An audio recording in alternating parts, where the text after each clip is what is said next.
tarde, começa agora o programa Panela de Pressão. Panela de Pressão, não é isso, Fara? É verdade. Que veio muitas boas energias aqui. O nosso chat tá bombando. A Fara acabou de entrar no chat, tem muitas pessoas aqui no chat. Eu quero agradecer todo o carinho, muito obrigado, gente. Vocês podem mandar perguntas pelo nosso Twitter, ou pelo nosso e-mail, ou pelo nosso blog, não é isso, Fara? Sim, ou pelo chat, participe ao vivo, faça suas perguntas. O doutor Cristiano vai responder ao vivo. Não, eu ia dar um suspense, não ia falar, mas a Fara já falou. Na verdade, estou aqui hoje com o doutor Cristiano, que ele é advogado, criminalista, pós-graduado em processo penal. Quanta coisa, hein? Um pouquinho. E também ele é apresentador do programa na emissora Eco TV, não é isso? Isso, Eco TV. Obrigado pela participação, seja bem-vindo aqui no Panela de Pressão. E também, gente, nosso site pode entrar no nosso site. Qual é o site, Fara? O site mudou, né? Agora é programa paneladepressão.com sem BR. Isso, não tem mais BR. Sem gente, BR. mais Você chique. coloca lá, que aí você vai poder acompanhar os outros programas que de repente você não viu. E esse daqui também você vai conferir, em breve vai estar lá disponível para você. Tá? Isso mesmo. Vocês podem mandar aqui as perguntas, que a Fala vai passar todas as perguntas, gente. E daqui a pouquinho também. Tem muitas pessoas famosas aqui hoje, né? Daqui a pouquinho, o escritor, ator, diretor, apresentador, Gente. Manuel Lima, Que vai chique. falar sobre o livro O Viajor. É isso mesmo, né? O Viajor. Aqui, ó, deixa eu Falei mostrar. certo. Mostra o livro, Deixa eu fala. mostrar o livro. Chique. Aqui essa câmera, ó. Esse é o Isso. livro. E o tá? bom de tudo, gente, que ele trouxe pra sortear pros internautas. Olha, viu? Adorei. Participe, não perca nada, Vou hein? sortear quantos livros? 2 livros. É porque o meu é seu, né, Fara? Sim. São 2 livrinhos, vou Letras. sortear. Muito obrigado pela participação. O tema hoje é a Lei Maria da Penha e o mensalão. A gente escuta muito falar do mensalão, mas é um assunto que não se acaba, É verdade. né? Tá sempre falando do mensalão nos jornais. Você como advogado, na sua opinião, se o mensalão fosse em outro país, você acha que a punição ia ser maior? Cláudia, antes de mais nada eu quero Flávia. agradecer a Flávia. Mas não Flávia. vai ser Cláudia, sabia? Que eu- Sério? Ia ser Cláudia. Então, Flávia, eu quero agradecer a vocês duas. Quero já parabenizar desde já o Panela de Pressão. Realmente é um sucesso maravilhoso. Os internautas estão nos acompanhando hoje, né? Nesse domingo. Uma boa tarde a todos vocês. Então, eu estou muito feliz de estar aqui hoje nesse programa de sucesso, né? Ai, que bom. Mas então, você me perguntava se o mensalão fosse em outro país, se seria diferente. O que nós temos que entender é exatamente isso, que a corrupção, ela existe no mundo inteiro. Só que existe uma forma da justiça e uma cultura mais eficaz de realmente se punir. Então nós temos na América, por exemplo, que é uma referência também, haveria um processo, haveria realmente uma eficácia maior e um resultado maior de uma punição. O problema é que aqui no Brasil, pela primeira vez, chegou um crime desse, que é um crime, podemos dizer, que é paralelo ao crime de colarinho branco, né? Associado à política também. Então, nós tivemos leis recentes do colarinho branco, existem políticos envolvidos. Então, eu creio que a nossa democracia no Brasil ela está se desenvolvendo e também vai chegar numa eficácia muito mais rápida de Mas não punição. tá muito devagar essa democracia? Muito. Mas nós temos que entender que a democracia no nosso Brasil, ela ainda é recente. Nós temos uma Constituição jovem ainda, né? Mas ela é recente, existe uma cultura. E a grande responsabilidade também dessa democracia passa por cada um de nós brasileiros. Porque nós temos que estar antenado em tudo que está acontecendo, para que quando nós formos renovar um contrato agora nas urnas o ano que vem, nós temos que realmente exigir isso. E quando nós verificamos que o mensalão ele está se retardando, nós podemos agir através do nosso voto de uma forma rápida e eficaz e cobrar isso. Haja vista que junho nós tivemos no Brasil o Acorda Brasil, através dos jovens, através de toda a sociedade, que não houve um segmento político, não houve ali uma participação de uma instituição e organização. O povo se colocou realmente, saiu às ruas e disse chega. Agora, é preciso se organizar a sociedade para buscar esses resultados positivos. Mas, Cristiano, você não acha que, quem estava envolvido no mensalão era o PT? Você não acha que porque é um partido grande não teve aquela proteção? Então, existe tudo isso, uma força política. É muito natural, toda a estrutura política montada, toda a máquina administrativa montada, ela vai se defender. E isso faz até parte, não que isso seja certo, mas existe toda uma estrutura política em torno disso. O mensalão, ele é uma realidade muito triste na nossa política. E isso tem que realmente haver uma mudança. Agora, se você fizer um paralelo do que você citou a respeito, nada contra o PT. Claro. Até porque, na verdade, o mensalão não começou no PT, já vem de anos. Então, do PSDB. mas e aí que tá? Eu vou te fazer exatamente também respondendo isso, até para que os internautas possam fazer também esse paralelo. Se nós falarmos especificamente, olha, o mensalão tá aí, foi um absurdo, e eu te pergunto, e os 43% do PT hoje que está aí, nas pesquisas da Dilma? Então, não tem muita lógica. Nós temos que extirpar da política, através do voto, os maus políticos. O problema, só para encerrar, que a nossa cultura da política faz parte ainda de um José Sarney, que está na nossa política ainda brasileira. Está lá há um tempão. Nós precisamos hoje de novos políticos comprometidos com uma nova fase do Brasil. O Renan Calheiros, que está lá, que nacionalmente ele estampou ali no Senado toda uma problemática, mas faz parte ainda da nossa política. É isso mesmo. Na sua opinião, o Joaquim Barbosa, hoje ele se tornou um herói. Você acha que ele se tornou realmente um herói? Essa pergunta veio do Carlos Santos, que ele é de Minas Gerais, obrigado pela participação, que ele fala, o Joaquim Barbosa não se tornou um herói pelo esse julgamento que julgou todos os mensaleiros? Então, quando nós temos uma identificação com uma autoridade, que ela fala aquilo que nós queremos e busca um resultado que nós também buscamos, nós temos essa identificação muito grande pela coragem dessa pessoa.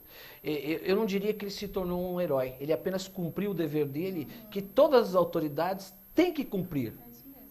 mas que é o mínimo. Mas tem uma estrutura política. Então, a pergunta que ele faz é muito interessante. Você acaba se identificando como um brasileiro na pessoa daquela autoridade, né, que realmente fez o seu dever, quando na realidade todo juiz deveria fazer esse dever. Mas existem juízes comprometidos, advogados comprometidos, existem professores comprometidos, e aí que eu falo que é a democracia brasileira, que ela está num processo ainda de desenvolvimento. Tá, você falou assim que a democracia está caminhando. Você acha que vai demorar muito para caminhar? Daqui uns 10 anos? Geralmente a democracia ela faz parte disso. Você tem que existir uma troca de personagens da política. Entendeu? Vai nascer novos políticos no Brasil, dessa safra do Acorda Brasil, eu tenho certeza disso, porque os que estão aí eles estão comprometidos exatamente com o passado. Esse passado, ele dá uma estrutura que não dá para se mudar. Existe o comprometimento. Então essa é a visão, porque esse passado não vai mudar, não vai fazer reforma política. Nós falamos em reforma política de uma forma tão natural, porque é necessário. É oxigênio para a nossa democracia. Mas esse pessoal, eles não têm comprometimento com a reforma política e não vai sair. Por isso que é importante, em outubro, aí, ano que vem, você pense em quem você vai votar, não vote sempre nos mesmos. Exatamente. Né? Quem vai votar futuramente, né? E muitas vezes você vota e você esquece quem você votou. Como você vai cobrar isso se você esquece de quem você votou, quem foi o deputado, né? Deputado, vereador, presidente, quer dizer... Teve uma pessoa que eu escutei assim, eu não me lembro quem eu votei, eu só lembro do presidente, do governador. E o deputado, né? E o deputado e o vereador, que também é importante, né? Que tudo fundamental. É um conjunto. É fundamental. Claro. Você não pode esquecer exatamente disso, e é aquilo que eu falei, quando você vota, a sociedade ela vai ter que entender essa responsabilidade. Você tocou num assunto muito importante.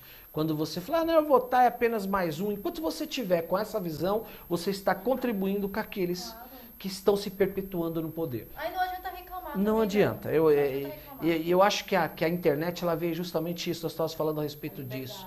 Para dar liberdade, para falar, para você colocar os seus pensamentos. Na nossa Constituição veio a forma livre de pensamento. A internet consagrou essa forma livre do pensamento.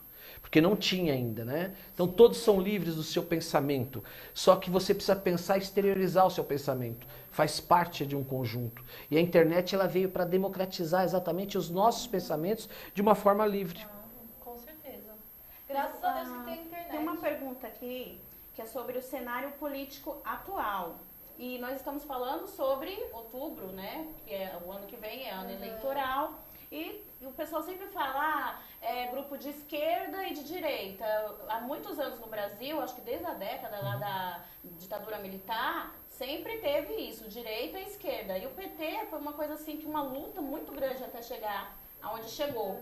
Será que as pessoas, os cidadãos brasileiros vão ter essa opção de colocar, eleger quem realmente, uma figura que eles querem diferente, que não mais os mesmos? Inclusive lá nas passeatas, algumas pessoas falaram, não tem nenhum partido político que nos represente aqui. Você acredita que o ano que vem as pessoas vai ter, no caso, como dizer qual que é esse candidato que eles querem? Porque até então, essa maioria está dizendo, não tem nenhum partido que nos represente. Ninguém nos representa. Como é que vai ser? Então, o que nós temos que entender é a forma do movimento. Todo movimento, ele nasce, só que depois ele tem que ter organização. E quando você fala em organização, você tem que falar através de representatividade. Quando a sociedade sai às ruas e fala que nós não teremos ninguém para nos representar, é uma verdade. Só que o que essa sociedade, principalmente a juventude, principalmente, eu digo jovens e eu não falo jovens tão somente na idade, esses que estão comprometidos com o processo de mudança, que não estão comprometidos com esse poder que está aí. Quando eu falo isso, eu digo que eles têm que se organizar e fazer um partido político. Porque nós vivemos com a nossa Constituição, ela nos garante a criação de partidos, o pluripartidarismo. Então você tem que se reunir, fundar um partido com ideias, sem o comprometimento, sem a participação de uma contaminação. Então é isso que tem que ter. Sem os interesses. Sem os interesses. Né? O ano que vem existe uma resposta nas urnas, realmente para se tirar essas pessoas aí e verificar. Continuamos ainda votando não em partidos políticos. No Brasil nós votamos no homem. E isso faz parte ainda de um processo de desenvolvimento. O PT nasceu como um partido, ele se perdeu no tempo. Eu falo isso com bastante clareza, porque ele se estruturou, se tornou o maior partido da América Latina, só que depois, com toda essa questão, ele fez composição com as forças políticas para se manter a mesma coisa. Então, o que você fala tem que se organizar e fundar um novo partido e dar início nessa nova mudança do Brasil. Forma o seu partido, não é verdade? Agora vamos falar da Lei Maria da Penha. Tem muitas perguntas, porque a gente que é mulher, a gente fica indignada com as coisas que acontecem. Tem uma pergunta que veio do Twitter, da Juliana Santos, que ela falou que passa pela situação, e eu faço questão de ler a pergunta dela. Claro. Ela fala o seguinte, a Juliana, que a mulher continua sendo espancada pelos maridos e, consequentemente, morta. Será que, de fato, essa lei ajudou a mulher? A Lei Maria da Penha? Com o nome dela? É a Juliana de Santos, de Santa Mara. Um beijo, Juliana. Juliana, um grande abraço para você. Toda lei, ela tem que ter exatamente uma infraestrutura no entorno dela. Mas o que nós temos que entender é o seguinte, é a sua convicção e a convicção da mulher. Quando a mulher ela sofre algum tipo de violência, ela tem que se posicionar. Ela não pode aceitar, ela não pode ser conivente com o agressor. E quando você é conivente com o agressor? Quando você acaba aceitando. Quando você é agredida e no outro dia ele vem e te faz um carinho, você está sendo conivente. Então, muito mais que a lei, é óbvio, você vai buscar a lei, mas isso tem que partir de dentro de você. A força da mulher é que realmente vai ter que colocar as coisas nos eixos. A Maria da Penha, ela ficou tetraplégica. Entretanto, ela continuou falando para que viesse a Maria da Penha. O que nós temos que buscar, enquanto sociedade, e mulher principalmente, é que não exista outra Maria da Penha. Que exista, sim, ela, que realmente foi um exemplo, está viva ainda, mas você tem que se posicionar e você conseguir vencer isso, denunciar. Tá? Então a lei ela é importante, sim. Mas, Cristiano, quando você fala assim, tem que denunciar, realmente, ela vai lá, vai denunciar, faz o boletim de ocorrência, só que ela volta para casa dela, onde está o agressor. Então, será que essa lei não é muito frajuta? Então, essa questão, a lei ela existe, eu concordo com o que vocês estão dizendo, ela falta infraestrutura. Na lei, existe uma questão específica que chama medidas protetivas, que é quando realmente você está sofrendo uma agressão, você vai à delegacia da mulher, não numa delegacia comum, você vai à delegacia da mulher. Na delegacia da mulher vai ser feito um boletim de ocorrência, e se isso não, eu quero dizer, se isso não der resultado, vai na promotoria de justiça. A lei agora está se estruturando, nós temos que ter medidas multidisciplinares para que tenha psicólogo, tratamento psicólogo, para que você possa ter toda uma estrutura de amparo à sua volta. Só que tem uma coisa, eu concordo com ela. Você consegue uma medida protetiva, isso não vai garantir que aquele agressor vá lá e cometa o crime, porque ele tem o livre-arbítrio como qualquer um tem. Agora, tem que ser levado, tem que ser gritado, tem que ser cobrado, porque com uma medida protetiva na mão, ela pode ligar para o 190 na hora. Olha, o juiz já disse que ele não pode chegar perto de mim, ele está se aproximando, ele está no entorno da minha casa, ele está ligando, ele está ameaçando, porque aí ele vai ser decretada a prisão dele. Então percebe que isso é muito importante. Eu entendo a morosidade, entendo a dificuldade de toda uma estrutura do Estado de dar essa garantia, mas já é alguma coisa, porque no passado não se tinha nem isso. A mulher ia numa delegacia, era humilhada, mandava ela ir para a casa dela. Hoje não. Hoje é aquilo que eu falei, é através dos movimentos, é através desses programas, dos nossos programas, de todas essas coisas que nós fazemos para que realmente tenha um resultado. Entendi. Tem uma pergunta aqui do Carlos Santos, que ele fala o seguinte: a defesa da mulher é um fato ou uma demagogia? Ele é de São Paulo, Carlos Santos. Obrigado pela participação, Carlos. Então, Carlos, eu até entendo o que você está perguntando. A defesa da mulher ele é um fato, porque a agressão ela é real. Certo? Agora, muitos fazem demagogia, quando é uma realidade muito dura da mulher que sofre a violência. A Maria, as Antônias, as Severinas, que estão apanhando lá nas suas casas, e muitos fazem uma demagogia com isso. Mas é um fato real, certo? Que tem que realmente ser combatido, tem que ser falado e também tem que se perceber, tem que ter a percepção de quando realmente estão usando a mulher para se fazer uma demagogia de um fato real e muito triste. É isso mesmo. Tem perguntas, Fara? Sim, a Cida Bach, ela está dizendo que ela não acredita na efetividade dessa lei Maria da Penha, que ela acredita que não funciona. Que, inclusive, que é um assunto que está sendo abordado, de uma jovem que ela foi abordada pelos policiais, e os policiais foram lá e começaram a iluminar até as partes íntimas da menina. Então, ela está questionando que essa lei ela não se aplica, que deveria, no caso, ser efetiva nesse momento, e que essa lei ela acredita que não funcione. É isso que ela está dizendo, é a Cida Bach. Mas por isso que é importante, igual o Cristiano falou, ela ir denunciar. Assim, se não se aplica, será que ela denunciou? Tem que ver, tem que denunciar, né? Fazer boletim de ocorrência.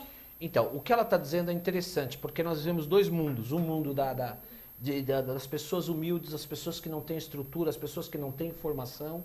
E muitas vezes as autoridades que estão naquele local não tratam com devido respeito isso. Quando isso ocorrer, a Polícia Militar ela tem o dever de levar à delegacia de polícia a pessoa, a vítima, entendeu? E fazer o boletim de ocorrência. Não cabe à Polícia Militar, através do seu agente policial, fazer um autoexame ali, verificar com uma lanterna, como coisa tal. Existe uma denúncia, a violência doméstica é uma realidade. Então ela não pode esmorecer. Ela tem que chegar, ir na delegacia, falar, ir até na Polícia Militar, porque eu tenho certeza que a instituição Polícia Militar, ela não concorda com determinados tipos de ação isoladas dos seus agentes policiais. Tem a foto aqui, Temos até as imagens, mas acho que não dá para colocar mostrar aí agora. Temos as imagens aqui dessa abordagem. E tá falando-se bastante da Lei Maria da Penha nas redes sociais, das mulheres que apanham. É bom, né? É bom que as redes sociais... As pessoas... Então, eu queria até, dentro desse contexto que ela está dizendo... Fala, não acho que não dá para mostrar. Se não for, não tem... Então... ela está sendo abordada aqui, Uhum. E os policiais Vamos mais estão pra fazendo frente, uma abordagem, tá mostrando... Vamos pegar aqui, ó. Como se ela tivesse colocado alguma coisa ali na parte ali da calça, né? Tá. Na parte da frente. Certo. E aí ele chega com a lanterna e já ilumina ali para ela mostrar. Então, especificamente no caso, se for a ocorrência sobre violência doméstica, eu vou até aconselhá-la na seguinte questão. Existe um fórum na Barra Funda de violência doméstica, lá no Fórum Criminal. Isso é fácil, terminal da Barra Funda. Ela vai até Barra Funda, lá é um fórum de violência doméstica da mulher. Procura lá o Ministério Público, que só vai cuidar dessa atividade. Leva essas denúncias, leva essa foto, porque lá eles vão tomar as devidas providências. Se verificar se houve excesso, se não houve ocorrência, porque para tudo tem lei, para tudo tem norma. Por isso que é muito importante nós estarmos aqui, programa como o de vocês, que é um programa que esclarece, que dá oportunidade à sociedade a fazer pergunta e ouvir.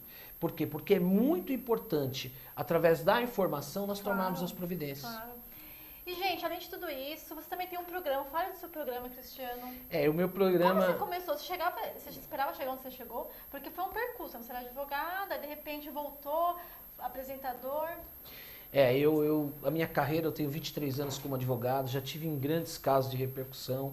Eu estive no caso da favela naval, fui assistente do Ministério Público, atuei com bastante ali determinação e profissionalmente.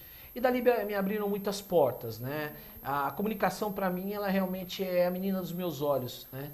E para mim isso foi muito importante. Surgiu a oportunidade de eu estar na Band, atuei na Band, no caso Quem Tem Razão, de um programa conhecido da Márcia Goldsmith. Eram 2 advogados que debatiam no ar, com problemas reais que aconteciam.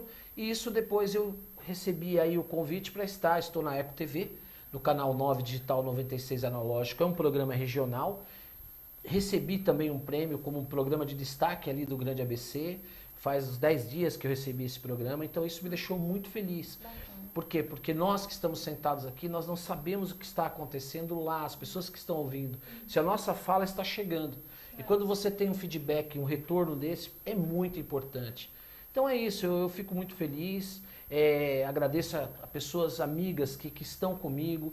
Eu quero fazer até uma referência para o Silvio de Freitas, que é um grande amigo, é um profissional maravilhoso, é um apresentador também de televisão. Então nós comungamos e convergimos.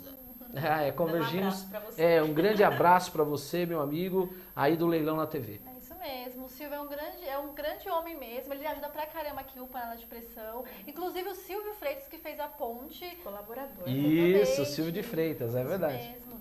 Um grande beijo, Silvio, né? Se não fosse o Silvio, sem palavras. Sempre falo pro Silvio, sem palavras, Silvio. E qual que é o horário do seu programa?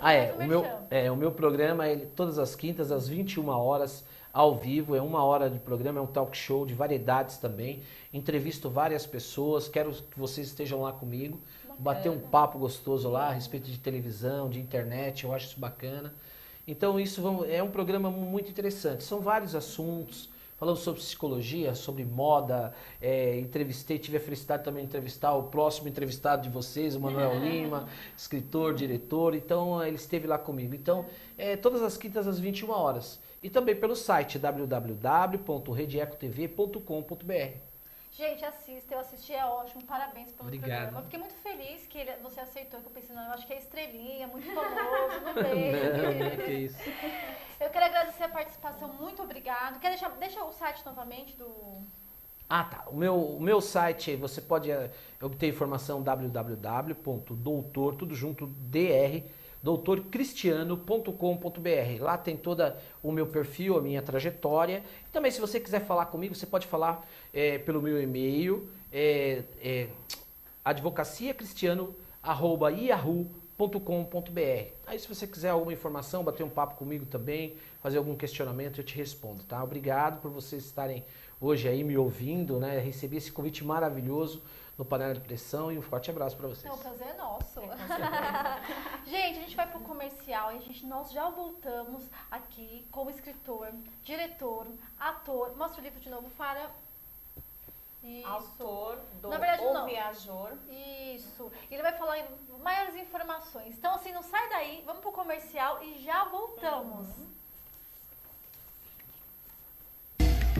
Boa!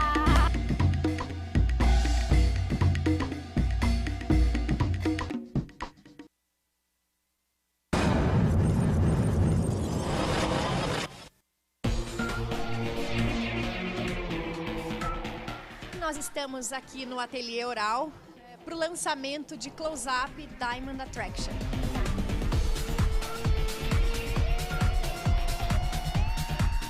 É uma inovação, vai ser lançado em mais de 30 países. O Brasil tem o privilégio de ser o primeiro mercado a lançar essa linha de produtos. Diamond Attraction foi co-criada com um time global de dentistas cosméticos e aqui no Brasil eles são representados pelos renomados profissionais do Ateliê Oral. A gente pegou todas as tecnologias odontológicas e passou para a Unilever as tendências do mercado. A Unilever traz a exclusiva tecnologia Blue Light, que tem um efeito óptico que proporciona dentes mais brancos instantaneamente. É formada uma película azul sobre o dente e essa película faz com que reflita mais a luz branca. A gente realmente queria dividir esse momento com a imprensa e com o consumidor final. Fomos buscar todos os principais portais, veículos do país. A gente fez questão de convidar blogueiras renomadas para estarem aqui na coletiva. Eu vim aqui fazer a cobertura do evento e mostrar para as minhas leitoras lá do blog. É em tempo real, né? Porque a coisa tem que ser rápida. Então é foto no Instagram, é vídeo pelo Instagram mesmo. Além das blogueiras, dentro da campanha, a gente vai trabalhar muito forte, então, a fanpage, o Instagram. Plano 360 completo. A escolha da mestra de cerimônia foi a Daniela Scarelli. Sejam todos bem-vindos. Foi um prazer estar aqui hoje lançando esse produto, um produto jovem. Eu me senti super jovem estando aqui. Nas pesquisas realizadas pela Unilever, jovens indicam quais são os critérios da importância estética na sua vida. E o sorriso aparece sempre em primeiro lugar.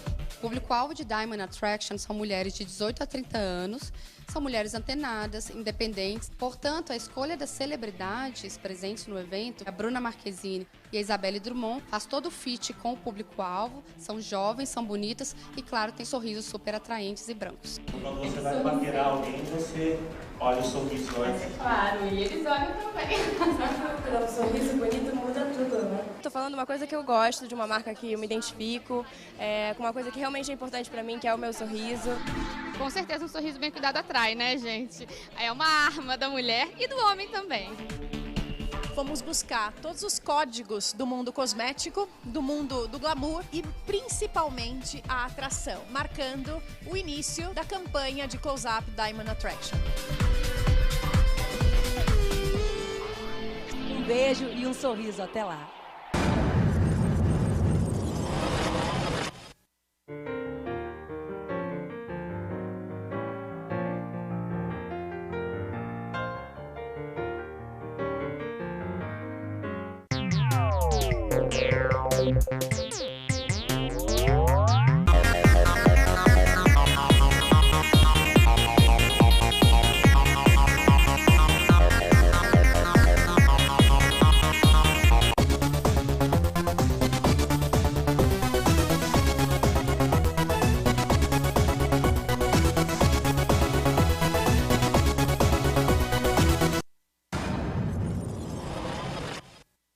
É uma delícia, né? Carolina Ferraz fazer a campanha de Zero Cal virou um clássico. Apesar de muitos atores terem passado pelas campanhas de Zero Cal, a Carolina Ferraz é uma das mais lembradas. Se mantém magra, bonita, alegre, que é a essência da nossa marca.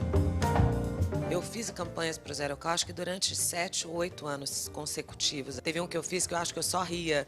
E as pessoas hoje param na rua, ainda hoje falam, dá aquela risada. É engraçado, eu acho bacanérrimo. Nós estamos lançando Zero Cal Sucralose. Ok, ação. O desafio dessa campanha é comunicar que o novo Zero Cal Sucralose tem um sabor tão próximo do açúcar que facilmente é confundido quando uma pessoa toma e não sabe que é adoçante. Mas peraí, não é açúcar? Não, esse é o novo Zero Cal Sucralose. Hoje nós viemos filmar o comercial do Café com Estrelas.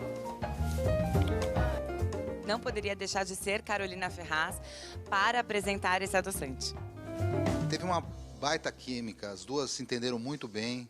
Inclusive nos intervalos, assim, rolou uma espécie de receita de bolo entre elas.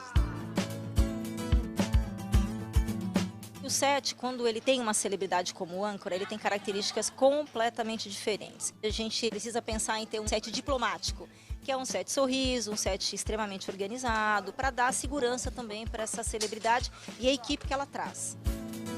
A referência de figurino era toda baseada no dia a dia da Carolina mesmo.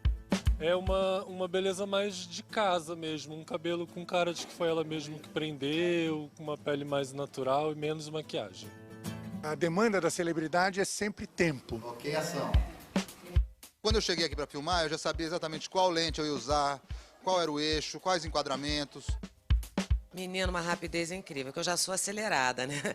E o diretor também é um fofo, querido, seguro, a equipe toda pronta, luz linda. O briefing que eu recebi era de um filme muito luminoso. Tudo foi pensado para a gente continuar filmando sem alteração da característica de luz.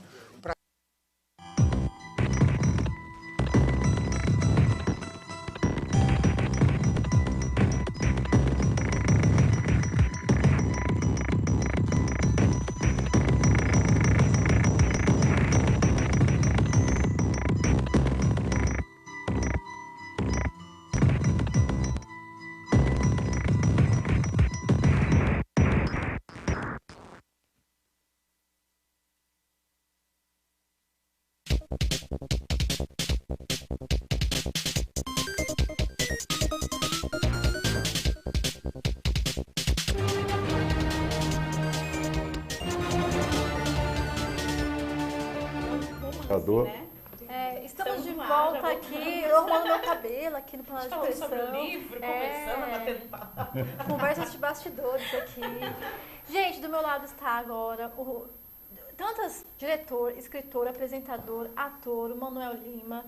Na verdade, gente, ele tem um histórico aqui, eu até copiei, são várias folhas aqui, tem mais folhas ali, né? Porque assim, eu faço questão de ler, porque é muita coisa, ele fez muito trabalho, quer dizer, 20 curtas-metragens, 4 longas-metragens, 7 web TV, né? Web novelas, 7 minisséries, fora todas as peças também que ele fez, tem algumas peças aqui que eu falei, meu Deus, quanta coisa, é muita coisa. Eu falei, gente, vou falar algumas aqui que ele fez. O Teatro Cego, né? Que esse Teatro Cego é a primeira vez que é feito no Brasil. Ele vai falar um pouquinho do Teatro Cego.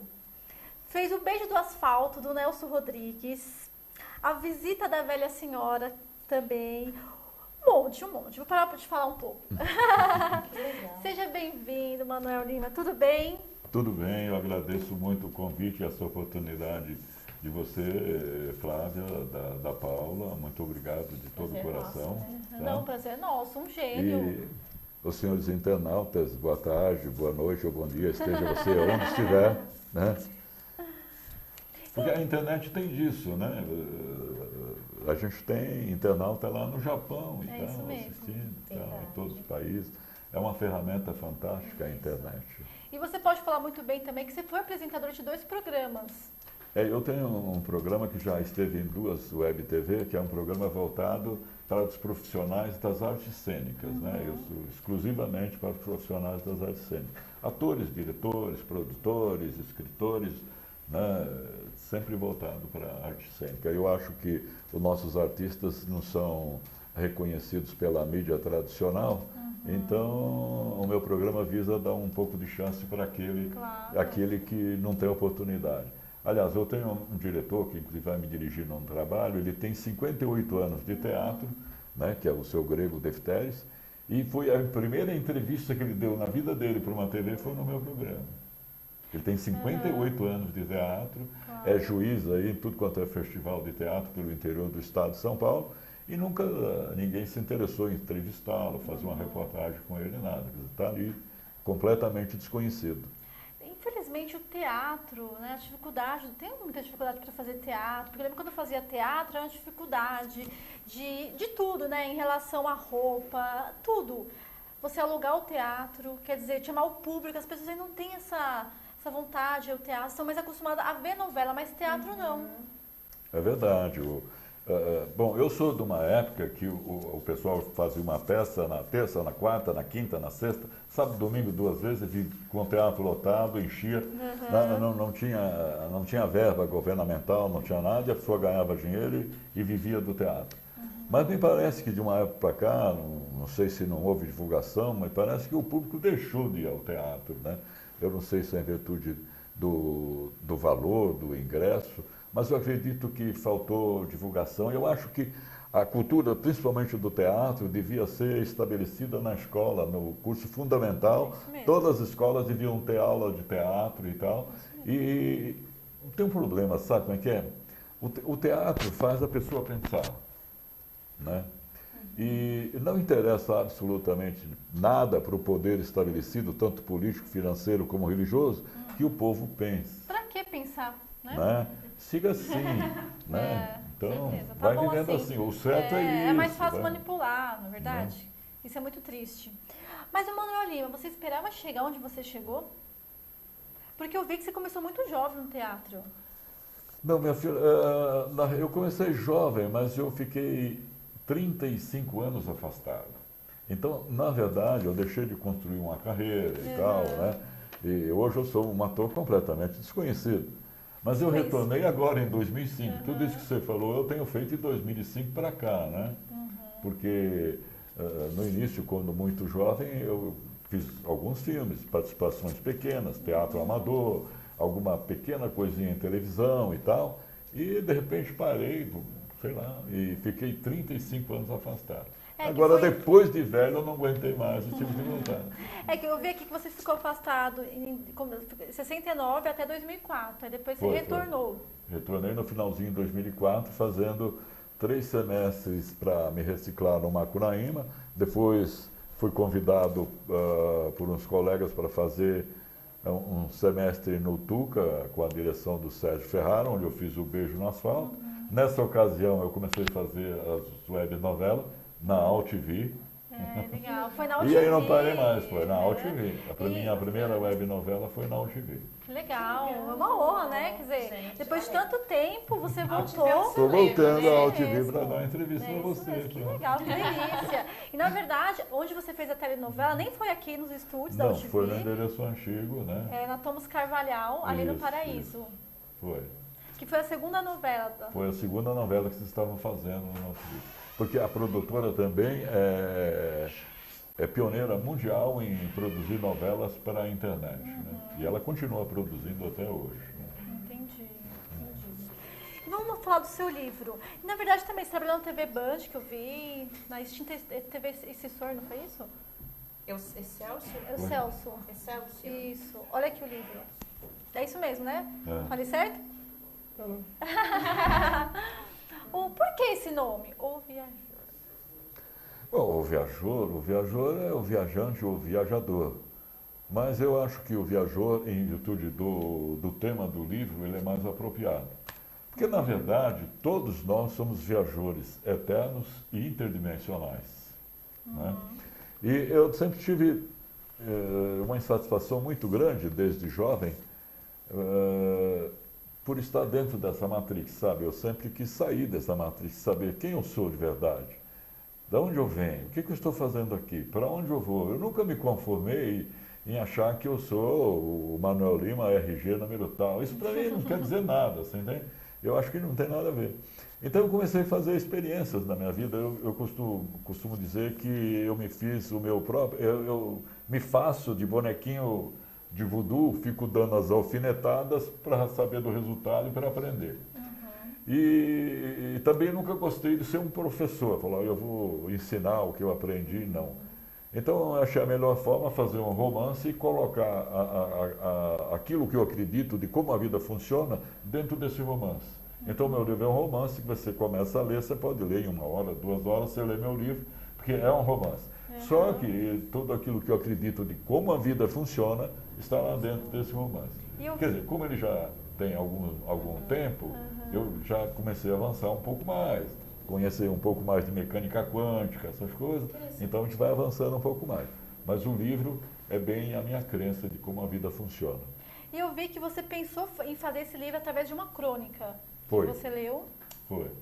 Não, eu vinha assim, andando uma ocasião na rua, e passou uma pessoa falando, né?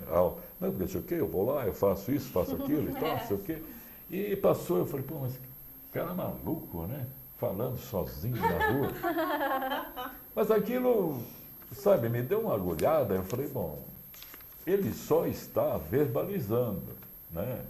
Não tem nenhuma censura, ele está verbalizando. Mas o que ele está fazendo, nós todos fazemos 24 horas por dia. Nossa mente está sempre conversando, falando e tal, não sei o quê. Que importância tem isso na vida? Aquilo que eu penso, aquilo que eu vou construindo, aquelas imagens na minha cabeça e tal. E aí então começou a surgir os personagens e tal, e foi surgindo a história. Porque esse é um livro que trata de padrões mentais e de crença. Porque eu acredito, e hoje comprovado com a mecânica quântica, de que nós construímos a nossa realidade a partir do nosso pensamento e do nosso sentimento. Certo. Eu pensei, eu criei. Eu senti, eu realizei. Então, ninguém é vítima, todo mundo está passando por aquilo que ele projetou para si mesmo. Você nunca pensou em fazer um livro sobre teatro? Sobre teatro? É, sobre teatro. Já pensou em fazer? Nunca pensou? Não, eu já fiz roteiro, eu tenho um curta-metragem que eu fiz, um roteiro para cinema, minha autoria e tal. Mas para teatro não, mas provavelmente eu vou fazer. Mas Precisa. Né? E eu tenho vontade de roteirizar também o livro, mas para cinema, né? Já me ofereceram para roteirizar ele para teatro, mas aí eu teria que trabalhar com técnicas modernas e tal, de imagem, projeção de imagem e tal, para dar o sentido direito do livro, né? Tá. E, Manoel, entre todas as artes, o teatro, o cinema, tudo, qual que você prefere? Olha, eu gosto de todos, porque eu também sou uma administradora. Né? Então eu costumo dizer que eu não sou nada disso. Eu não sou ator, não sou escritor, não sou diretor, nada. Eu estou temporariamente. Você é uma pessoa humilde, né? Uma pessoa humilde. Eu estou, mas eu posso resolver amanhã me tornar um médico, qualquer coisa. É isso mesmo.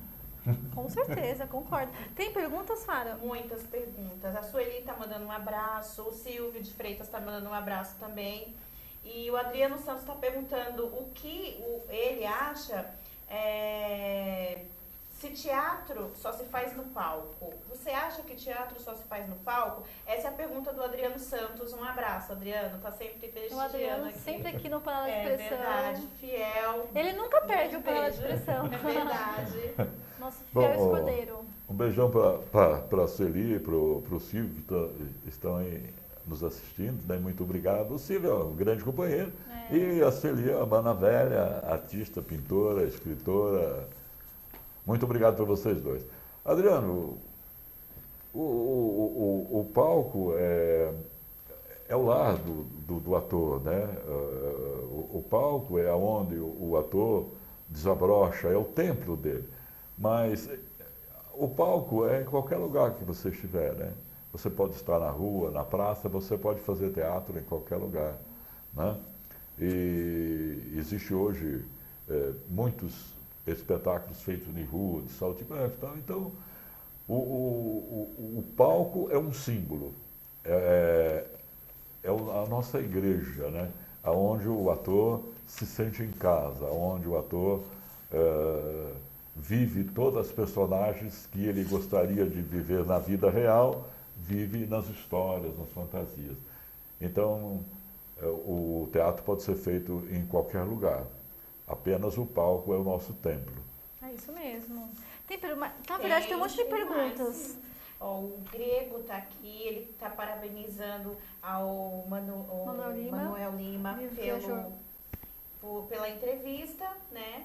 E está dizendo que ele admira muito o trabalho dele e que ele quer saber qual a diferença que pode existir entre o ator de cinema e o ator de teatro. É o Grego. O Grego Defterios é meu mestre. O Grego Defterios está me dirigindo num trabalho, num monólogo terrível, que é As Mãos de Eurídice, né? Esse Grego Defterios é aquele diretor que falei para você que tem 50, ele é grego mesmo, né? O nome dele é Elias Marius Defterios e tal, mas aqui no Brasil todo mundo conhece como Grego Defterios, que ele é grego. É um grande artista, ator, diretor, fantástico, e que eu já tive a oportunidade de entrevistá-lo no meu programa por 2 vezes. O Grego, não me sacaneia, né, Grego? Não vai me sacanear, mestre. Ele até sabe a resposta, né, o mestre. Meu mestre, a diferença fundamental não existe. Existe a diferença superficial. Se eu estou fazendo teatro, eu estou fazendo para uma plateia ali naquele momento, tudo sai naquele momento, eu começo a atuação e vou até o fim, vou trabalhando e tal. Então, tudo conta, a minha projeção de voz, aos meus movimentos e tal, porque o público está lendo tudo aquilo, está me vendo num espaço aberto e tal. E no cinema é diferente, porque no cinema quem está me olhando é uma câmera, que ela está focando às vezes o meu olho, a minha boca, apenas a minha mão. Também. A minha mão tem que dizer alguma coisa naquela hora, o meu olho tem que dizer.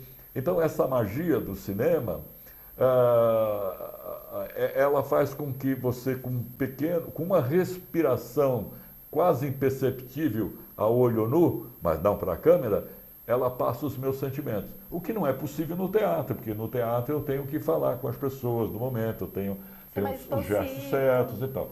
Mas a verdade do teatro ou do cinema é a mesma, e eu tenho que passar tudo como verdade, né? Como se fosse realmente.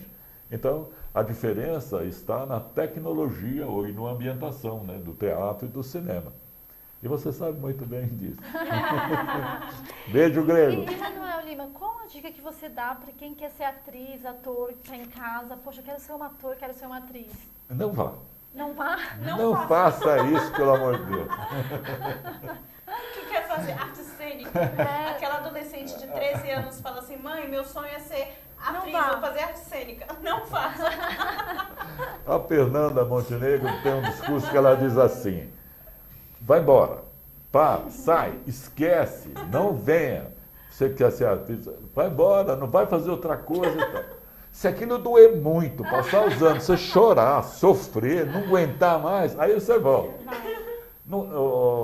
A grande maioria das pessoas que tem essa vontade de ser ator, ser atriz e tal, cantor, é pela sedução, né? Porque cada mídia, porque acho que vai ser capa de revista, vai trabalhar na Globo, né? Na verdade. Né? E as melhores atrizes, os melhores atores que eu conheço, nunca trabalharam na Globo. Né? Você talvez nunca viu essas pessoas, mas são excelentes.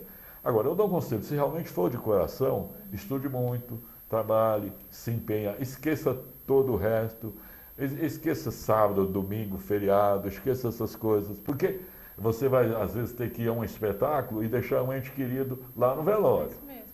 E você vai ter que ir lá cumprir o seu trabalho. Então você vai sofrer, vai penar, vai suar a camisa, vai chegar em casa dolorido, porque é um trabalho como outro qualquer. E eu tive um professor de teatro, e assim, ele se dedicava tanto ao teatro que ele perdeu a família. Quer dizer, a esposa se separou. Ele falou, se você quer fazer teatro, você pode perder a família, viu? No caso, eu perdi minha esposa. Isso é verdade. Por isso que acontece muitos casamentos com o próprio pessoal do meio, porque se entende, né? Sabe como é que é a vida e tal. É isso mesmo. E fora isso, tem um ciúme, né? Quer dizer, claro. Você vai chegar a fazer uma cena romântica, uma cena um pouco mais, né? O ciúme, você vai lá com aquele pessoal e tal. E, Manuel Lima, qual foi a maior dificuldade que você teve na carreira inteira?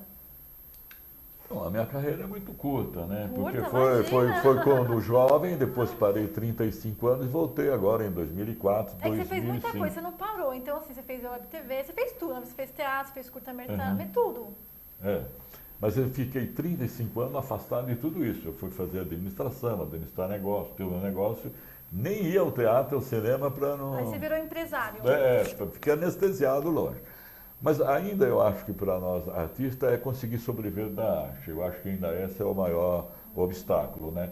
Principalmente para quem está fazendo alguma coisa e volta, quer dizer, ele fica com um pé em Deus e outro no diabo, então a coisa é dificuldade. A gente tem que se entregar totalmente. Então acho que esse medo de se entregar totalmente, de se dedicar totalmente à arte, é um dos maiores empecilhos. Eu acho que eu tenho passado por isso também, né? Você quer continuar fazendo os teus negócios e quer continuar sendo ator, fazendo teatro e tal, e cinema e tal, atrapalha bastante. A gente, nessa questão que você está dizendo, a gente vê aqui hoje em dia no Brasil que muitas das vezes o artista ele tem que ir lá para fora não tem muito reconhecimento aqui no Brasil. É verdade. Né? Teve uma polêmica até há uns tempos atrás que sobre remuneração, o artista, além desse reconhecimento que ele não tem aqui no cenário brasileiro, a remuneração também é muito, assim, não valoriza tanto o profissional, assim, nessa área. Então é muito penoso, né, essa área. Você acha que realmente isso existe ou é mais... Bom, uma pergunta que sempre me faz, quando o pessoal pergunta, o que você faz? Eu falo, eu sou ator. Mas você não trabalha? Você trabalha aqui. O que você faz para viver? Eu acho que... Tudo que mexe com a arte é assim, né? Acontece muito isso. Bom, a arte no Brasil não é valorizada como você for na Europa ou nos Estados Unidos, né? Isso eu estou dizendo não é só para o ator ou para a atriz, não, é para o pintor, para o escritor e tal. Vê que se você escreve um livro, você não tem uma editora grande que trabalhe você, que faça tudo. Não, você tem que editar com o seu bolso, trabalhar, tentar vender, porque você não é conhecido, entendeu? Eu tenho muitos amigos que têm que trabalhar fora, né? Cantores, músicos. Bom, todo mundo conhece, quase todo mundo conhece o cacique Robson Miguel. Né? Ele tem um programa na Espanha, reconhecido na Europa como um dos maiores violonistas do mundo e tal. Que todo mundo conhece o Robson Miguel lá fora. Aqui ele é ativista indígena, é cacique, já esteve em tudo quanto é programa de televisão. Você pergunta para o jovem, já ouviu falar de Robson Miguel? O cara nunca ouviu falar de Robson Miguel. Quem é. Então parece que a gente foge um pouco, não valoriza, né? Eu não sei se talvez a televisão é um pouco culpada disso, porque depois do advento da televisão, a maior parte das pessoas ficam muitas horas grudadas na televisão. Chega em casa, senta no sofá e fica vendo televisão até meia-noite ou domingo. Quer dizer, não estou contra a televisão, né? Mas você precisa dosar, não pode ficar tanto tempo pregado ali assistindo televisão. Isso mesmo. Porque chega uma hora que a pessoa começa a aceitar como aquilo ali é o que há, né? Não existe mais nada, não existe vida fora da TV. Eu tive um professor de teatro.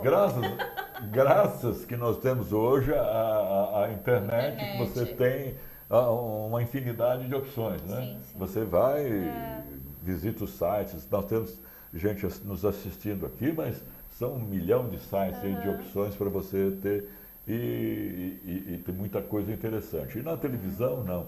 A televisão aberta, principalmente, o que ela faz é orientada pelo patrocínio. Não, isso não pode, não me interessa, eu quero assim porque eu sou patrocinador e tal. E tem que vender o peixe. Eu acho que a televisão tem deixado as pessoas assim, verdadeiros zumbis. Isso. Eu tive um professor de teatro que falava isso. É engraçado, você conhece a Xuxa, né? Mas você não conhece quem são as referências do teatro, você não conhece nada, mas você conhece a Xuxa. É verdade. Nós temos aqui atores que têm 50 prêmios de melhores atores, você falar o nome dele, ninguém conhece. Quem chega lá e pergunta, você conhece Carlos Messene? Aqueles que frequentam o teatro conhecem, mas 90% da população não sabe quem é. O cara é premiadíssimo e tal. Tem atores aqui que já fizeram filmes nos Estados Unidos e tal, com bons papéis, é que ninguém conhece o camarada. É isso mesmo. Sim. Gente, quem são as referências? Que eu tô curiosa para saber, até eu quero saber, quem são suas referências, assim, da literatura? Bom, sei lá. Eu gosto muito do... Citar nome é uma coisa meio chata, sabe? Uma coisa meio chata. Mas tem os brasileiros, né? Os brasileiros. E tem aquele... Não me lembro o nome dele agora, que fez da cegueira lá. Saiu sobre a cegueira. Sei.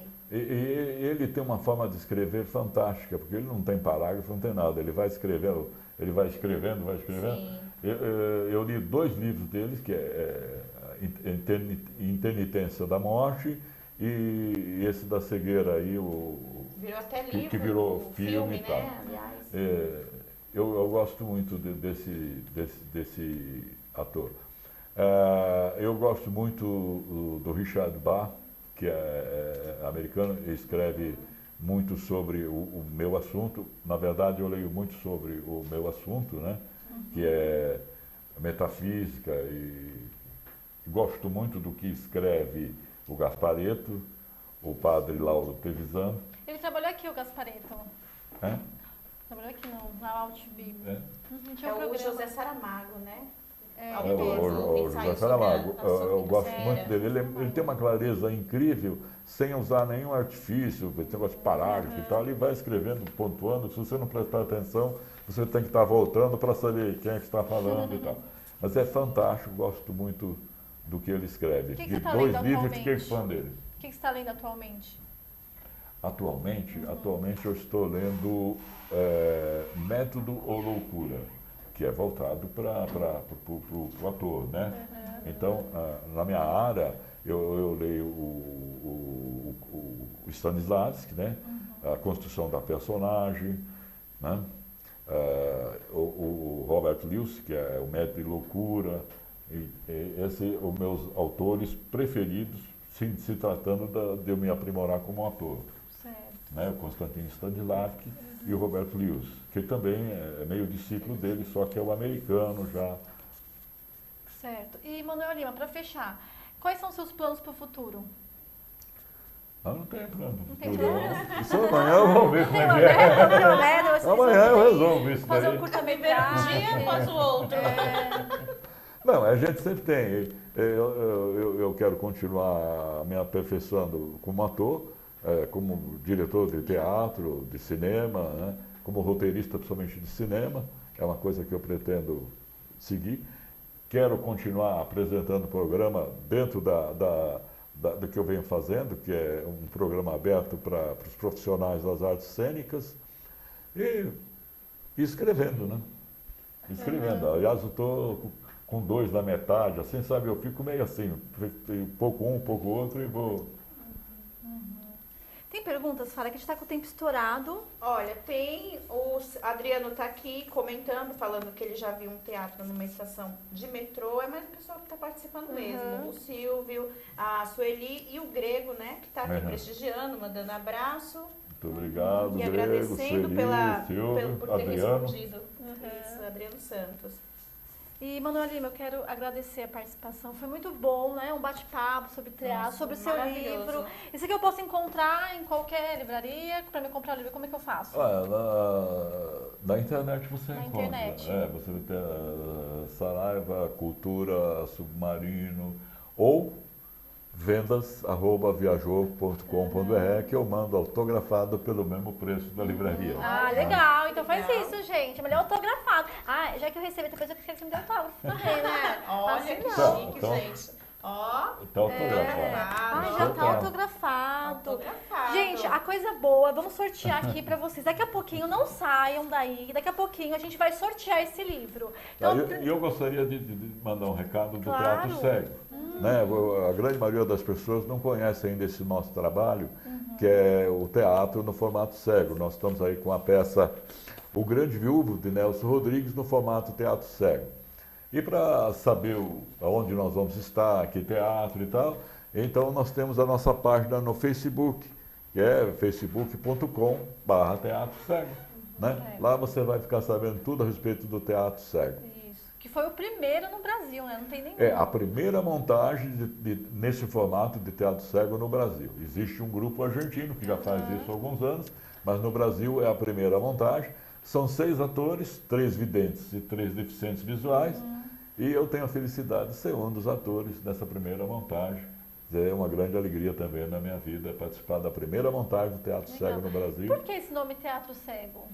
Porque você entra e sai sem ver nada. Você assiste uma peça em completa escuridão. Então é um teatro cego. A única coisa... Porque o teatro é um espetáculo visual, né? Você tem figurino, tem tudo tal. Esse não, é um teatro cego. Quer dizer, o deficiente visual está em casa, ele vai se divertir e tal. Mas tem a vantagem de colocar também nós, os videntes, na mesma condição do deficiente, assistindo e se divertindo com uma peça sem ver absolutamente nada. Vai usar todos os outros sentidos, menos o da visão. Poxa, que legal, eu vou assistir. Muito legal. Legal. Então, gente, já fica o convite aí para vocês assistirem, porque é diferente, né? Estamos diferente. acostumados a ir ao teatro, ver aquela figura do ator, da atriz, do texto. Esse é completamente diferente, é outros sentidos, né? Você não vai ver nada. Gente, então, obrigado pela participação. Muito obrigado para você, Flávia, a Paula, muito obrigado, os senhores internautas. Um grande beijo. Gente, vamos pro comercial e nós já voltamos aqui com a psicóloga Solange Mello, que vai falar sobre egocentrismo. Você sabe identificar uma pessoa egocêntrica? Então, não sai daí que a gente já volta. Vamos pro comercial e não sai daí. Legal, gente. Muito bom, muito bom.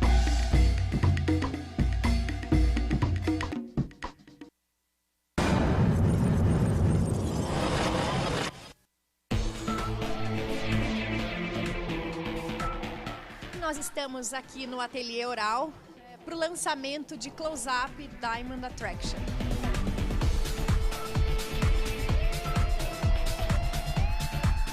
É uma inovação, vai ser lançado em mais de 30 países. O Brasil tem o privilégio de ser o primeiro mercado a lançar essa linha de produtos. Diamond Attraction foi co-criada com um time global de dentistas cosméticos e aqui no Brasil eles são representados pelos renomados profissionais do Ateliê Oral. A gente pegou todas as tecnologias odontológicas e passou para a Unilever as tendências do mercado. A Unilever traz a exclusiva tecnologia Blue Light, que tem um efeito óptico que proporciona dentes mais brancos instantaneamente. É formada uma película azul sobre o dente e essa película faz com que reflita mais a luz branca. A gente realmente queria dividir esse momento com a imprensa e com o consumidor final. Fomos buscar todos os principais portais, veículos do país. A gente fez questão de convidar blogueiras renomadas para estarem aqui na coletiva. Eu vim aqui fazer a cobertura do evento e mostrar para as minhas leitoras lá do blog. É em tempo real, né? Porque a coisa tem que ser rápida. Então é foto no Instagram, é vídeo pelo Instagram mesmo. Além das blogueiras, dentro da campanha, a gente vai trabalhar muito forte, então, a fanpage, o Instagram. Um plano 360 completo. A escolha da mestra de cerimônia foi a Daniela Scarelli. Sejam todos bem-vindos. Foi um prazer estar aqui hoje lançando esse produto, um produto jovem. Eu me senti super jovem estando aqui. Nas pesquisas realizadas pela Unilever, jovens indicam quais são os critérios da importância estética na sua vida. E o sorriso aparece sempre em primeiro lugar. O público-alvo de Diamond Attraction são mulheres de 18 a 30 anos, são mulheres antenadas, independentes. Portanto, a escolha das celebridades presentes no evento, a Bruna Marquezine e a Isabelle Drummond, faz todo o fit com o público-alvo. São jovens, são bonitas e, claro, tem sorrisos super atraentes e brancos. Quando você vai paquerar alguém, você olha o sorriso. Claro, e eles olham também. Um sorriso bonito muda tudo, né? Tô falando uma coisa que eu gosto, de uma marca que eu me identifico, com uma coisa que realmente é importante pra mim, que é o meu sorriso. Com certeza um sorriso bem cuidado atrai, né, gente? É uma arma da mulher e do homem também. Fomos buscar todos os códigos do mundo cosmético, do mundo do glamour e principalmente a atração, marcando o início da campanha de Close-Up Diamond Attraction. Um beijo e um sorriso. Até lá.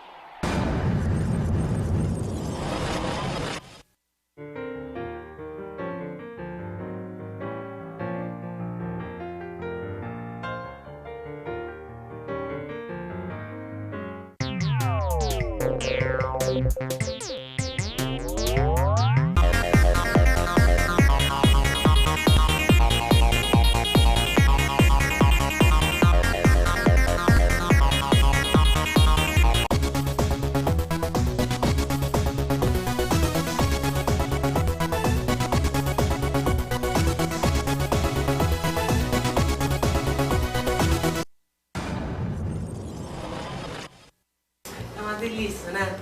Carolina Ferraz fazer campanha de Zero Cal virou um clássico. Apesar de muitos atores terem passado pelas campanhas de Zero Cal, a Carolina Ferraz é uma das mais lembradas. Se mantém magra, bonita, alegre, que é a essência da nossa marca.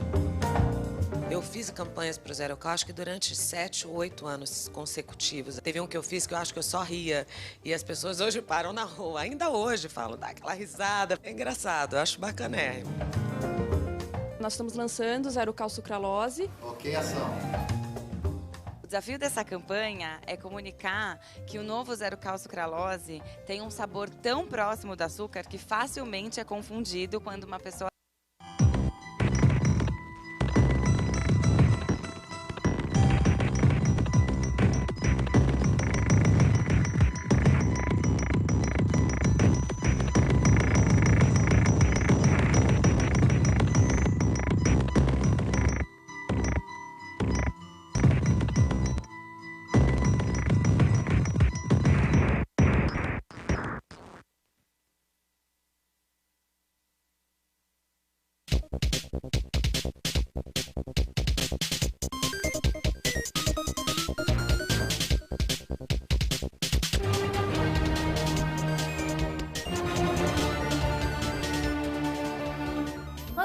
volta aqui no Panela de Pressão, é ótimo, dando as folhinhas aqui, onde eu estou. Os bastidores. Nos bastidores. Agora, gente, o tema é egocentrismo. Você sabe o que é egocentrismo? O que é uma pessoa egocêntrica? Será que os apresentadores, quem trabalha na televisão, tem essa tendência a ser egocêntrica? Então vamos falar hoje com a nossa psicóloga Solange Mello, que está todos os domingos aqui com o quadro fixo.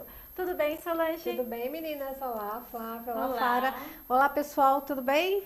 Tudo bem? Tudo Prazer ótimo. estar aqui novamente. Melhor agora. Pra gente falar hoje de um tema chato, né? É, um tema sim. chato, um tema difícil, um tema pesado.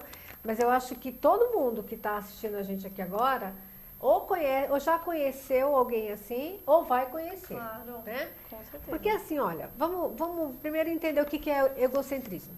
Gente, sabe aquela pessoa que acha que está sempre certa, que nunca erra?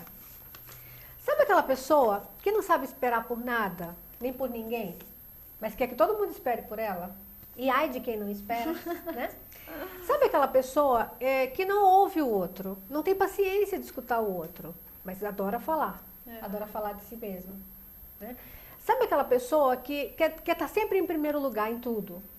Sabe aquela pessoa que mesmo sem poder e sem dever, para em vaga de pessoas especiais, como idosos, gestantes, pessoas com alguma deficiência física, sem ter essas características, e fala assim, não, só 5 minutinhos, eu já vou tirar o carro, é rapidinho. Sabe aquela pessoa que para em cima da faixa de pedestre e obriga o pedestre a fazer, né, malabarismo para poder atravessar a rua? Essa pessoa que pega o acostamento, tá todo mundo na fila, no trânsito, aí ele vai pelo acostamento. Exatamente. Porque ele é a estrela de luz. Não quero pegar fila. Não, Não. rapidinho. Não quero pegar fila. Então, não, é rápido. Vamos pegar uma informação aqui. Meu amigo. Oi, amigo. Encontrou na fila, né? O amigo aí já fica ali, pronto, corta uma fila. Como eu posso me lidar com uma pessoa egocêntrica desse jeito? Gente, essa pessoa que vocês estão falando, essa pessoa é egocêntrica. O que é egocêntrico, gente? Vamos definir essa palavra. Egocêntrica é aquela pessoa, né, que acha que o mundo inteirinho gira em torno dela. Então, todo mundo que existe no mundo está ali com a única função, me servir, né? Então, ela é, como a gente fala em psicologia, ela é o umbigo do mundo. Né? Então, tudo gira em torno dela. Essa pessoa, ela se acha acima do bem e do mal. Então, uma outra característica importante dessas pessoas, elas não aceitam regras. Ela está sempre certa. Está sempre certa e as regras servem para todo mundo, menos para ela. Né? Aí você fala assim, bom, mas gente, como é? Eu acho que alguém aqui que está em casa já deve ter, né, identificado alguém com essas características. Aí vem aquela pergunta, como você acha muito bonitinho que você fala, aquela pergunta que não quer calar, né? Como é que uma pessoa se torna egocêntrica? E aí a gente volta na nossa infância, né? A criança, o bebê, ele é egocêntrico. O bebê é o centro da casa. Então o bebê sente cólica, ele chora. E a mãe vai lá e toma as providências. O bebê está sujinho, ele chora. Aí a mãe vai lá e limpa o bebê. O bebê está com fome, ele chora. E a mãe vai lá e amamenta. Ou seja, tudo gira em torno do bebê. Então ele aprende, o cérebro dele aprende, que é só ele chorar que todo mundo corre para satisfazer as necessidades dele. Muito bem. Esse bebê se torna criança. E se a mãe e o pai dentro de casa não mostrarem para ele, né, que ele não é o centro do universo, ele vai fazer birra. Sabe aquela criança birrenta? Que quer, acho que todo mundo também já deve ter visto isso. No supermercado, a criança quer um chocolate, quer uma bala, quer um doce, e a mãe não vai comprar ou não pode comprar, e a criança, o que a criança faz? Se joga no chão, grita. Se joga no chão, faz um escândalo. Eu já vi criança até bater na mãe, xingar a mãe, porque quer e porque quer. É um comportamento birrento. A criança que não tem limite, desde cedo, né, elas podem sim se tornar um adulto egocêntrico. Por quê? Porque ela acha que todo mundo tem que satisfazer as vontades dela. Mas, Solange, será que todo mundo é um pouquinho egocêntrico? Todo mundo quer ficar um pouquinho no centro das atenções? Ter seus 15 minutos de fama, né? A gente até quer isso, Flávia. Mas a gente entende que isso não é possível, né? A gente até quer o mundo inteiro aos nossos pés, às vezes. Mas isso não é possível. O egocêntrico, ele fala, não, tem que ser assim. Porque a gente estava até conversando um pouco antes do programa começar, com o doutor Cristiano, né, que veio aqui antes. Ele estava falando do outro, e eu falei para ele, pro egocêntrico não existe o outro. Não existe, né? É ele. Né? O outro não existe. Então, na hora que o outro fala, escuta, você não pode, eu falei, como não? Né? Quem é você para dizer que eu não posso? E por que eu não posso? Eu posso sim. Eu quero, eu preciso dessa, por exemplo, na vaga. Né? Eu até que eu estava comentando, pessoal, aqui, que recentemente eu estava no supermercado, fui fazer compras e na hora que eu passei perto daquelas vagas especiais, tinha uma pessoa que não merecia estar parado naquela vaga, mas estava parando. E ele ocupou a última vaga que tinha.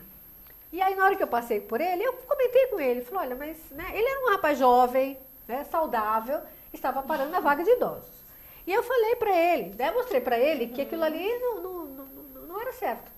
E aí, eu acho que também quem está em casa já ouviu aquela famosa frase, você sabe com quem que você está falando? Né? E eu falei, nesse exemplo, ele olhou para mim e falou, você sabe com quem que você está falando? Eu falei, não. E aí ele falou... Pra mim não, pra mim você é uma pessoa normal, quem é você? Então me se apresente. E aí você não ele... sou eu? Né? E aí ele falou assim, não sei se era ou se não era, mas mesmo que fosse, né? Ele falou assim, eu sou um desembargador. Nossa! Ou ele era mesmo, ou ele quis me intimidar nessa hora. Com arrogância. Né? Com arrogância. Porque o egocêntrico é arrogante. Né? E aí, quando ele disse eu sou um desembargador, eu olhei para ele e falei, você é desembargador? Muito bem, mais um motivo para você não fazer isso que você está fazendo. Conhece as leis, né? Conhece as isso leis. mesmo, não é? Então, o egocêntrico é assim. Ele não aceita críticas, ele não aceita não. Ele fala não para todo mundo quando precisa, mas ele não aceita. E quando alguém fala não para ele, ele se sente ofendido, se sente magoado e se coloca no papel de vítima. Né? Mas aí é a questão, isso tem uma causa. Qual é a causa disso? A gente volta lá na infância. Né? A família, qual é o papel da família? Educar. Né? E educar significa não só ensinar várias outras coisas, como sentar à mesa, como se comportar, como falar, não falar errado, não. Educar significa mostrar que aonde termina o meu direito, começa o seu.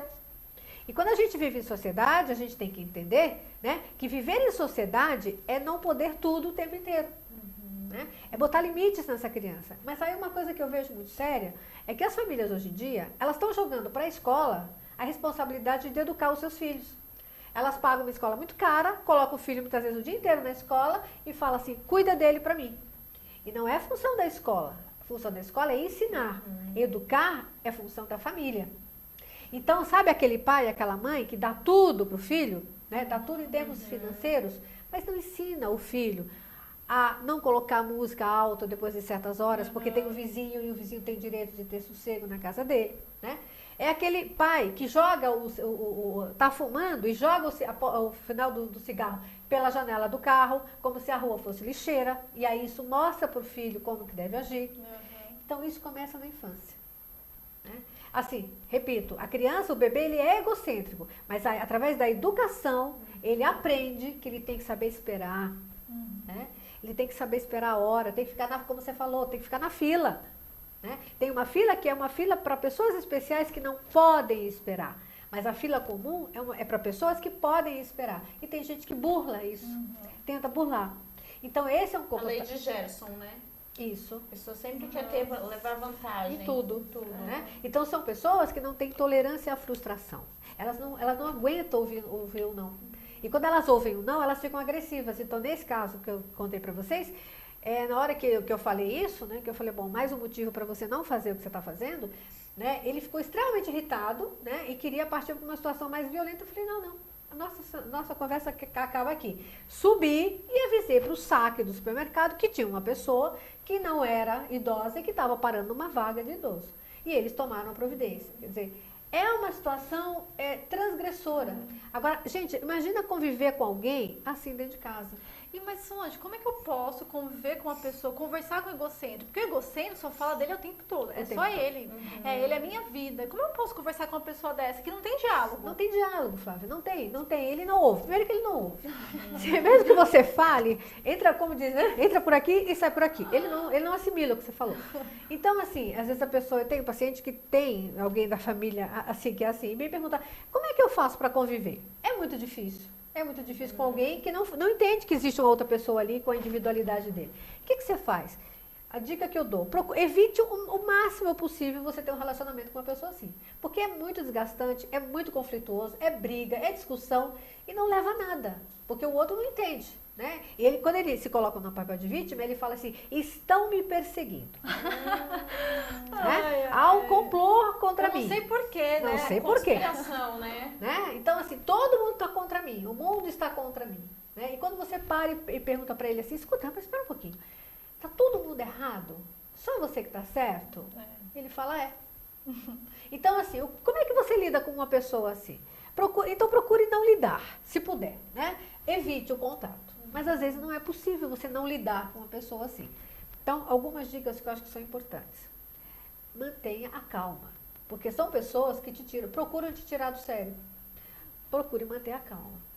Não ceda às chantagens dele, porque o egocêntrico, ele é muito manipulador. Né? Então ele fala assim, olha, é rapidinho, olha, ele chega na fila do banco, tem aquela fila com 20 pessoas, ele chega e fala assim, olha, é o seguinte, eu tô com uma pessoa aqui no carro que tá passando mal, eu só vou pagar essa conta aqui, você deixa eu passar?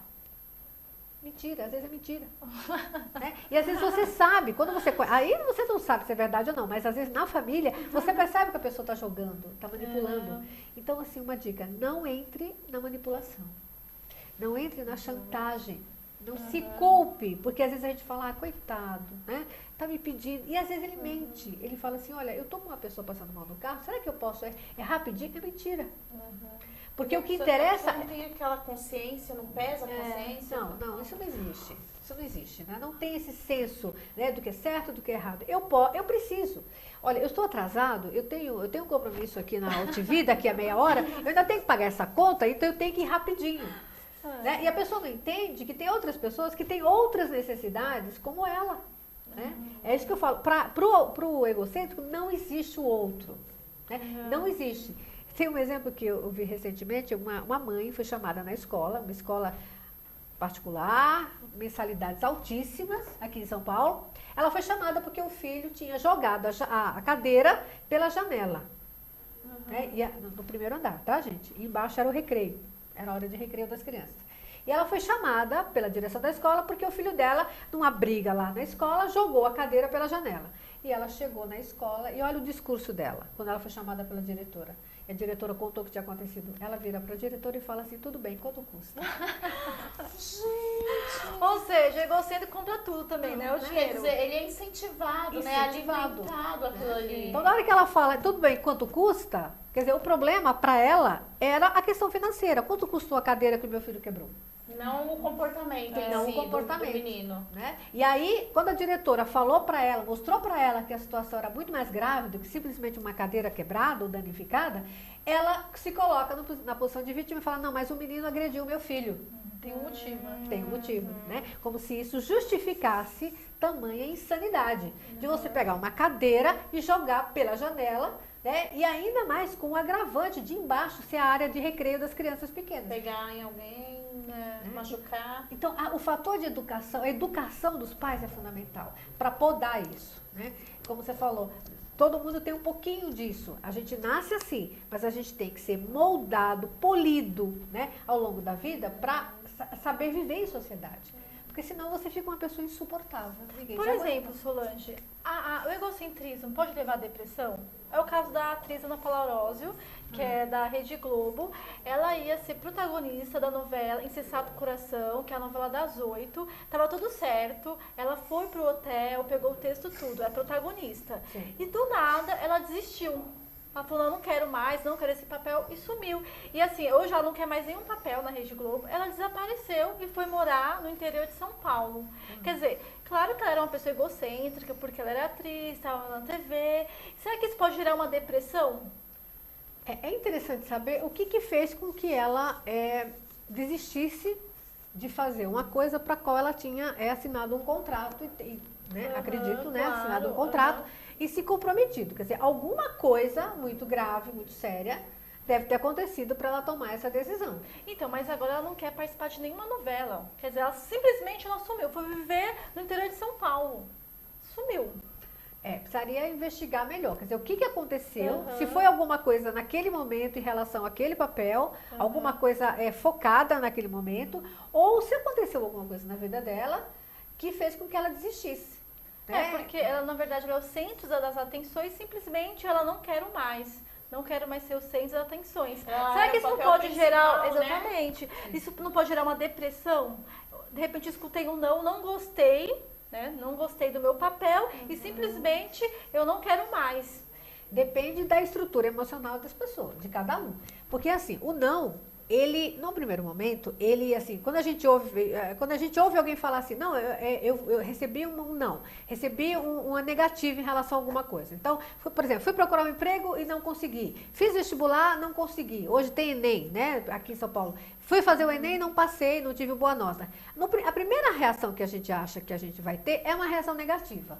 Né? Então, assim, alguma coisa me frustrou. Muito bem. Mas se a gente, isso até a página 2. Se a gente vai para a página 3, a gente percebe que esse não, muitas vezes, ajuda a gente a crescer, porque assim, eu fui tentar uma coisa, não consegui, eu vou buscar uma outra que às vezes é até melhor. Né? O não, ele pode te deprimir, como você falou, pode. Ele pode te deprimir, você entra em depressão, você fica amargurada, você desiste da vida, você não quer mais nada. Isso é característica do egocêntrico? Não necessariamente. Pode ser, mas não necessariamente do egocêntrico. Né? A depressão é a falta de motivação para viver. Nada tem graça.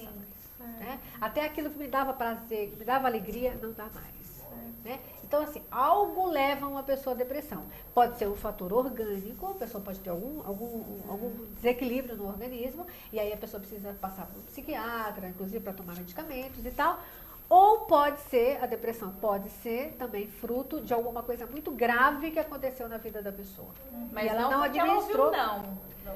Não, por exemplo, o egocêntrico ele pode criar um quadro de depressão porque ele ouviu não. A vida toda, a mamãe ali, o papai, toma meu filhinho. Depende, Fara, depende, só se ele for muito frágil emocionalmente. Porque depressão, gente, é uma coisa muito séria.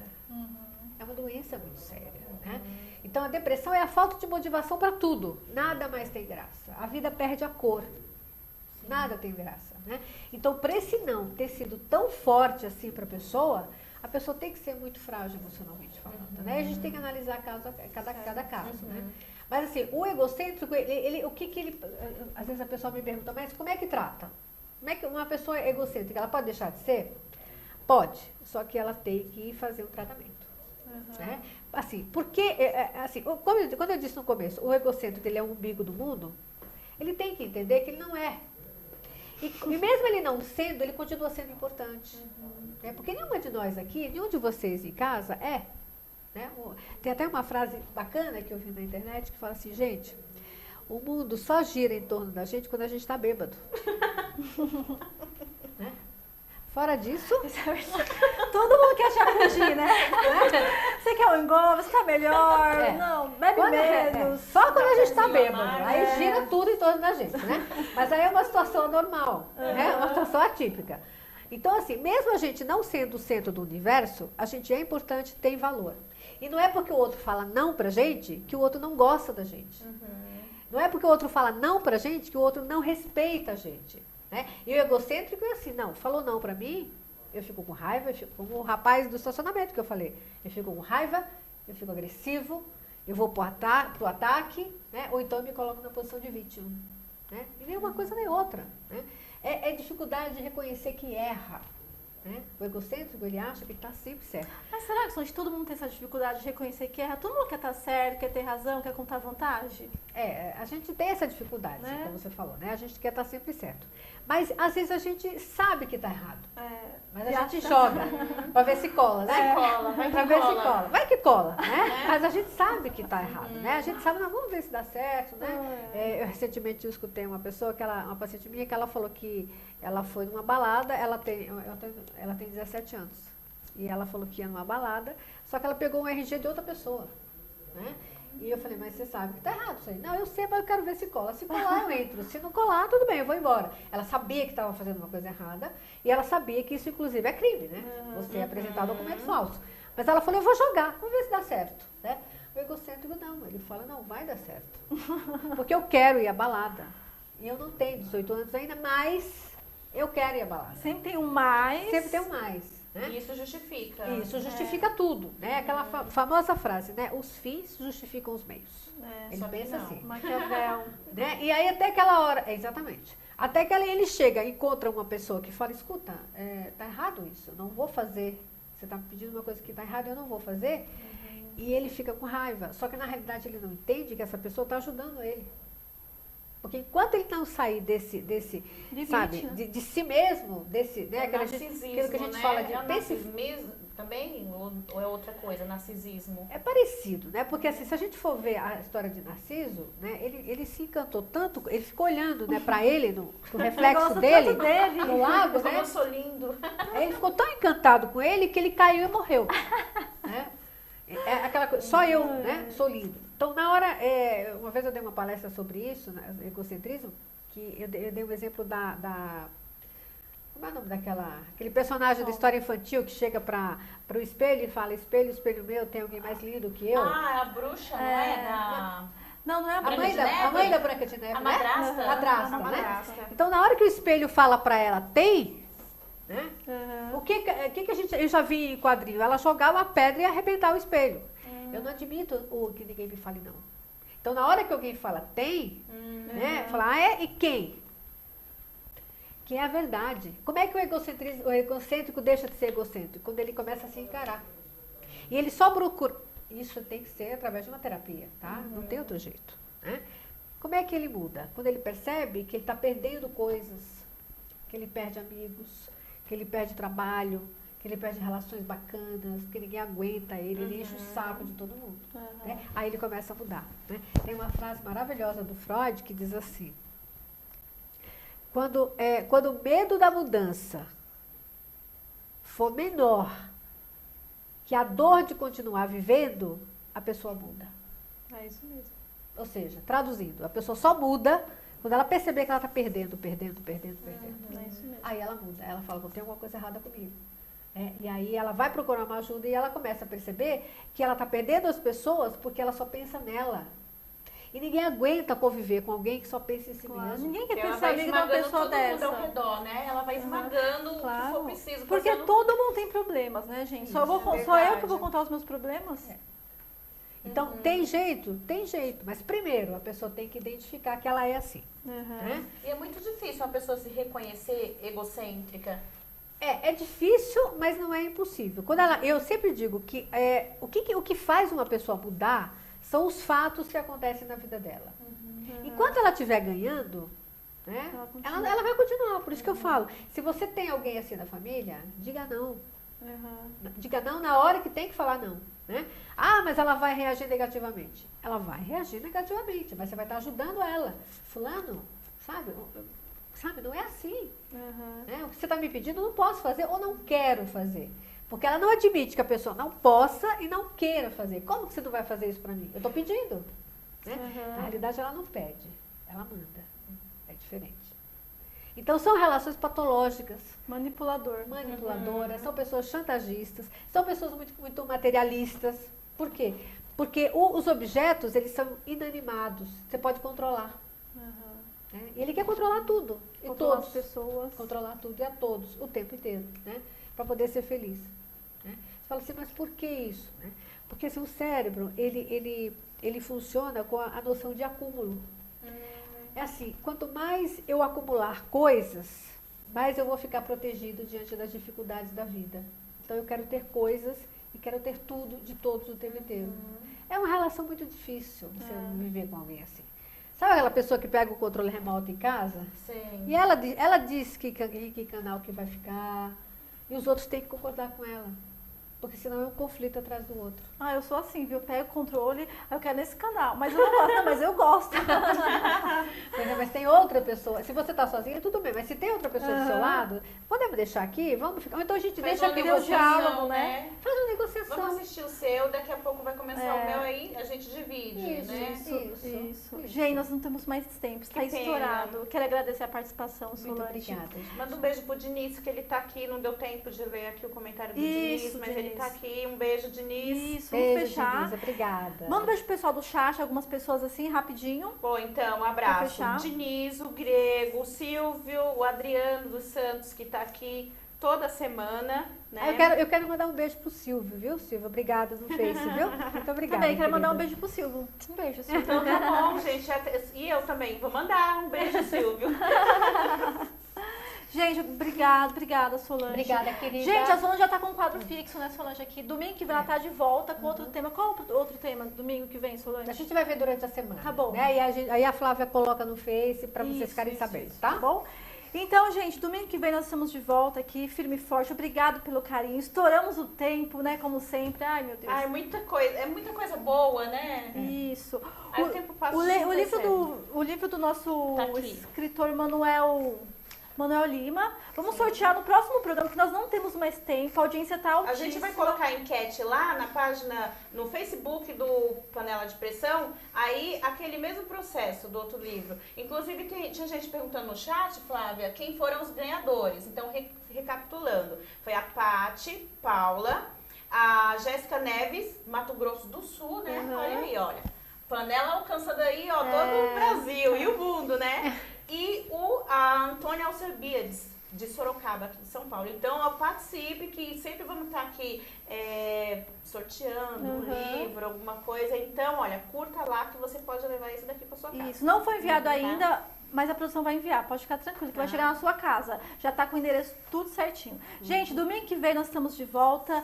Obrigado pela participação de todos os nossos convidados. Foi um programa maravilhoso com o Manuel Lima, que é escritor, diretor, o nosso Cristiano, advogado, a Solange Mello. Então não vou mais me estender. Só gente de peso, É hein? isso mesmo, só gente famosa aqui hoje. Então domingo que vem nós estamos de volta. Obrigada pela audiência. Um beijo para todas as pessoas do chat, todas, pro Adriano Santos, pro Silvio que tá sempre aí, todos. Diniz. Isso, Diniz.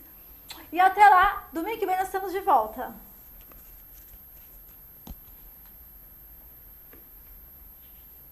Arrasou, amiga! Nossa!